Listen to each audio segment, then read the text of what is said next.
Hello दोस्त, आंवला classes YouTube channel पर आप सभी का स्वागत है। आशा करते हैं आप सभी लोग स्वस्थ होंगे, मस्त होंगे, अपनी पढ़ाई को अच्छे से कर रहे होंगे। आज की class pollution control and industrial safety, जो कि केमिकल इंजीनियरिंग का एक सब्जेक्ट है, फोर्थ सेमेस्टर पॉलीटेक्निक में। तो आज हम इसका पार्ट 4 करने वाले हैं। जैसा कि मैंने आपको स्टार्टिंग में बताया था कि हम प्रत्येक सब्जेक्ट के केवल 5 पार्ट ही करेंगे, 5 वीडियो ही करेंगे, जिसमें यदि आप इन 5 वीडियो को ही अच्छे तरीके से कर लेते हैं तो आपके लगभग 30 से 35 नंबर तक आ जाएंगे सब्जेक्ट में। आइए तो शुरू करते हैं आज की क्लास को। आज की क्लास का पहला टॉपिक, जैसा कि आप सभी को स्क्रीन पर दिख रहा होगा, बायोमेडिकल टॉपिक है, बायोमेडिकल वेस्ट और इसका उपचार। तो बायोमेडिकल वेस्ट क्या होता है और इसका उपचार क्या क्या है, इस चीज़ के बारे में हम जानेंगे। तो इसमें जैसा कि नीचे दिया गया है, बायोमेडिकल वेस्ट, जिसे BMW स्वास्थ्य सेवाओं से उत्पन्न होने वाला कचरा है, जिसमें संक्रमित और हानिकारक पदार्थ होते हैं। यह कचरा न केवल स्वास्थ्य कार्यकर्ताओं के लिए बल्कि आम जनता के लिए भी खतरनाक हो सकता है। और देखते हैं नीचे, बायोमेडिकल वेस्ट के प्रकार। यह कितने प्रकार का होता है और कौन कौन से प्रकार हैं, उनके बारे में जानेंगे। बायोमेडिकल वेस्ट के प्रकार। तो बायोमेडिकल वेस्ट कई प्रकार का हो सकता है, जिनमें से कुछ निम्नलिखित हैं। कौन कौन से हैं? तो नंबर 1 पे बताया गया है, जैसा कि वो है आपका संक्रमित कचरा। यह कचरा संक्रमित रोगियों के इलाज से उत्पन्न होता है और इसमें वायरस, बैक्टीरिया और अन्य रोगाणु हो सकते हैं। नंबर 2 पे है विषाक्त कचरा। यह कचरा विषाक्त रसायनों, दवाओं से उत्पन्न होता है जो स्वास्थ्य सेवाओं में उपयोग किए जाते हैं। नंबर 3 पे है आपका रेडियोधर्मी कचरा।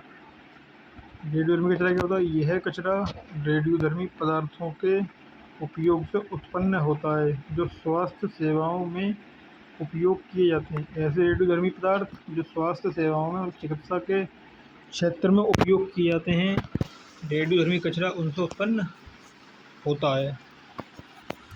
जानते हैं बायोमेडिकल वेस्ट के उपचार के तरीके। ये भी कई प्रकार के दिए गए हैं।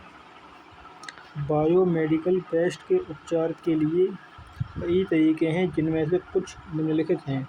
जैसे नंबर 1 पे आपको स्क्रीन पर दिख रहा होगा, ऑटोक्लेविंग। यह एक बायोमेडिकल वेस्ट के उपचार का तरीका है, ऑटोक्लेविंग। ऑटोक्लेविंग क्या होता है? यह एक प्रक्रिया है जिसमें कचरे को उच्च दबाव और तापमान पर रखा जाता है। High pressure and high temperature पर रखा जाता है, जिससे कि रोगाणु जो होते हैं वो नष्ट हो जाते हैं। नंबर 2 पे है माइक्रोवेविंग। यह क्या होता है? यह एक प्रक्रिया है जिसमें कचरे को माइक्रोवेविंग ऊर्जा के संपर्क में रखकर रखा जाता है, जिससे रोगाणु नष्ट हो जाते हैं।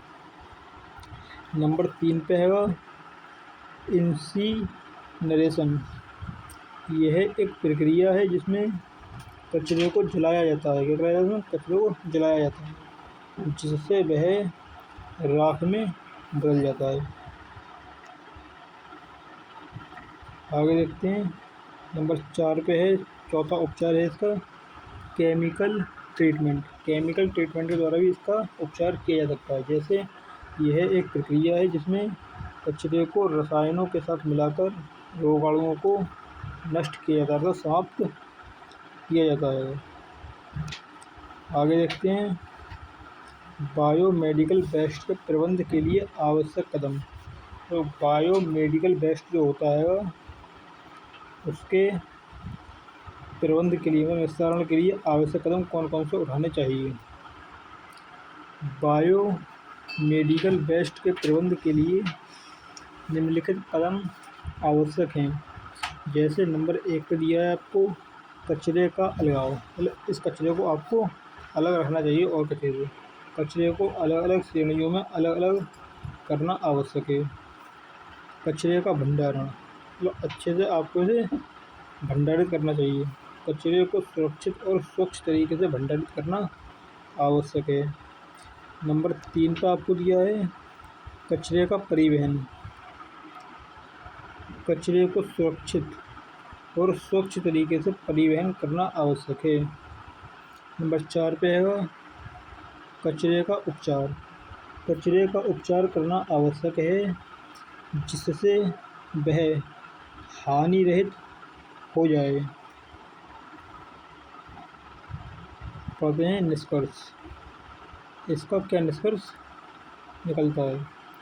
तो बायोमेडिकल वेस्ट एक महत्वपूर्ण समस्या है जो स्वास्थ्य सेवाओं से उत्पन्न होती है। इसका उपचार और प्रबंधन करना आवश्यक है जिससे यह कचरा हानि रहित हो जाए और आम जनता के लिए खतरनाक न हो। अगला टॉपिक देखें क्या है। अगला टॉपिक दिया है रासायनिक खतरों, रासायनिक खतरे और खतरनाक रासायनिक कचरे से सुरक्षा। तो रासायनिक खतरे वे खतरे हैं जो रासायनिक पदार्थों के संपर्क में आने से उत्पन्न होते हैं। ये खतरे न केवल स्वास्थ्य के लिए बल्कि पर्यावरण के लिए भी हानिकारक हो सकते हैं। देखते हैं कौन कौन से खतरे हैं ये। रासायनिक खतरों के प्रकारों में वर्गीकृत किया गया है। रासायनिक खतरे कई प्रकार के हो सकते हैं जिनमें से कुछ दिए गए हैं। नंबर 1 पर दिया है विषाक्तता। रासायनिक पदार्थ जो जीवित प्राणियों के लिए विषाक्त होते हैं। नंबर 2 पे होता है ज्वलनशीलता। रासायनिक पदार्थ जो आसानी से आग पकड़ सकते हैं। नंबर 3 पे होता है विस्फोटकता। रासायनिक पदार्थ जो विस्फोटक हो सकते हैं। नंबर 4 पे दिया है क्षरण। रासायनिक पदार्थ जो धातुओं और अन्य पदार्थों को क्षतिग्रस्त कर सकते हैं। खतरनाक रासायनिक कचरे के स्रोत, कहाँ से ये उत्पन्न होता है, क्या क्या स्रोत हैं। तो खतरनाक रासायनिक कचरे के कई स्रोत हो सकते हैं जिनमें से कुछ निम्नलिखित हैं। नंबर 1 पे उद्योग। जो खतरनाक रासायनिक कचरे होते हैं उनका एक तो मुख्य स्रोत होता है उद्योग। उद्योगों से ये निकलते हैं। रासायनिक उद्योग, तो धातु उद्योग अन्य उद्योगों से रासायनिक पदार्थों का उपयोग करते हैं।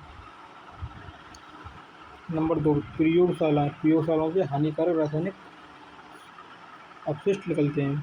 तो प्रयोगशालाएँ जो रासायनिक पदार्थों का उपयोग करती हैं वहाँ से भी निकलते हैं। 3 पर स्वास्थ्य सेवाएँ। स्वास्थ्य सेवाएँ जो रासायनिक पदार्थों का उपयोग करती हैं वहाँ से भी खतरनाक रासायनिक कचरे निकलते हैं। खतरनाक रासायनिक कचरे से सुरक्षा के उपाय, मतलब इनसे कैसे सुरक्षा की जाए।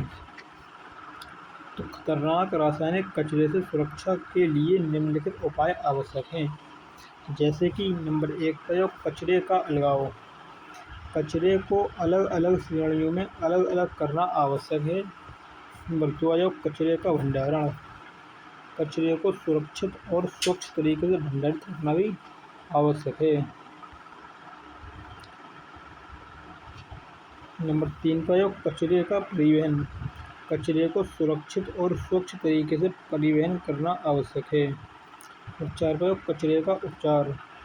कचरे का उपचार करना आवश्यक है जिससे वह हानि रहित हो जाए। नंबर 5 पे व्यक्तिगत सुरक्षा उपकरण।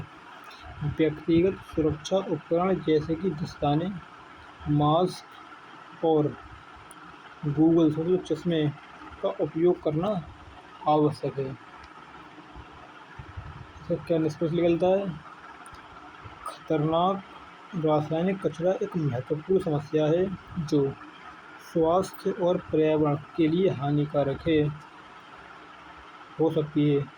इसका प्रबंधन करना आवश्यक है जिससे यह कचरा हानि रहित हो जाए और आम जनता के लिए खतरनाक साबित ना हो। अगले टॉपिक पे चलते हैं। तो अगला टॉपिक आपको दिया गया है जल प्रदूषण और इसके स्रोत। जल प्रदूषण और इसके स्रोत जानते हैं क्या क्या होता है, कैसा होता है जल प्रदूषण और इसके स्रोत क्या क्या, कहाँ से ये फैलता है। तो जल प्रदूषण एक महत्वपूर्ण पर्यावरण समस्या है जो जल संसाधनों की गुणवत्ता को खराब कर रही है। जल प्रदूषण के कारण संसाधनों में हानिकारक पदार्थों की मात्रा बढ़ जाती है, जैसे जलीय जीवन और मानव स्वास्थ्य के लिए खतरनाक हो सकती है। जल प्रदूषण के स्रोत कौन कौन से हैं? कहाँ जल प्रदूषण होता है? जल प्रदूषण के कई स्रोत हो सकते हैं जिनमें से कुछ निम्नलिखित हैं। नंबर 1 औद्योगिक अपशिष्ट। कारखानों वगैरह से अपशिष्ट निकलते हैं। उद्योगों से निकलने वाले अपशिष्ट जल में हानिकारक रसायन और धातु होते हैं। नगर पालिका अपशिष्ट। नगर पालिका क्षेत्रों से निकलने वाले अपशिष्ट जल में घरेलू और व्यावसायिक गतिविधियों से उत्पन्न होने वाले हानिकारक पदार्थ होते हैं। नंबर 3 पे कृषि अपशिष्ट। जो कृषि होती है, कृषि कार्य, उससे अपशिष्ट निकलते हैं, घास फूस वगैरह, उनकी बात चल रही है। तो कृषि गतिविधियों से निकलने वाले अपशिष्ट जल में उर्वरकों और कीटनाशकों के अवशेष होते हैं। पशुपालन अपशिष्ट। पशुपालन के द्वारा अपशिष्ट निकलते हैं। पशुपालन गतिविधियों से निकलने वाले अपशिष्ट जल में पशुओं के मलमूत्र और अन्य हानिकारक पदार्थ होते हैं। और 5 पे दिया है प्राकृतिक स्रोत। प्राकृतिक स्रोत जैसे ज्वालामुखी विस्फोट, भूगर्भीय गतिविधियों से भी जल जो होता है प्रदूषण हो जाता है। जल प्रदूषण के प्रभाव, इसके क्या क्या प्रभाव पड़ते हैं? जल प्रदूषण के कई प्रभाव हो सकते हैं जिनमें से कुछ निम्नलिखित हैं। नंबर 1 जलीय जीवन पर प्रभाव। जल प्रदूषण जलीय जीवन के लिए खतरनाक हो सकता है। नंबर 2 मानव स्वास्थ्य पर प्रभाव। जल प्रदूषण मानव स्वास्थ्य के लिए भी हानिकारक हो सकता है। नंबर 3 पारिस्थितिकी तंत्र पर प्रभाव। जल प्रदूषण पारिस्थितिकी तंत्र को प्रभावित कर सकता है। निष्कर्ष क्या निकलता है इसका? जल प्रदूषण एक महत्वपूर्ण पर्यावरण समस्या है जो जल संसाधनों की गुणवत्ता को खराब कर रही है। इसके स्रोत को समझना और जल प्रदूषण को नियंत्रित करने के लिए कदम उठाना आवश्यक है। तो आज की क्लास में इतने ही टॉपिक रखते हैं और अगली क्लास में बात करेंगे। तो आपसे यही कहूँगा मैं कि आप इन सभी टॉपिकों को अच्छे तरीके से पढ़िए, याद करिए और लिख के देखिए। तो पेपर में आपको अच्छे तरीके से टॉपिक लिख के आने हैं। यदि आपने इन क्लासों को अच्छे तरीके से पढ़ लिया तो आपका कोई बैक वगैरह नहीं आएगी और आप अच्छे नंबरों से पास हो जाएंगे। तो दोस्तों मिलते हैं अगली क्लास में। आज के लिए इतना ही। वीडियो देखने के लिए आप सभी का धन्यवाद। यदि वीडियो अच्छी लगी हो तो वीडियो को लाइक करें, अपने दोस्तों तक शेयर करें और चैनल को भी सब्सक्राइब करें। यदि इन वीडियो में किसी तरह का कोई सुधार करना है तो उसके लिए आप मुझे कमेंट के माध्यम से बता सकते हैं।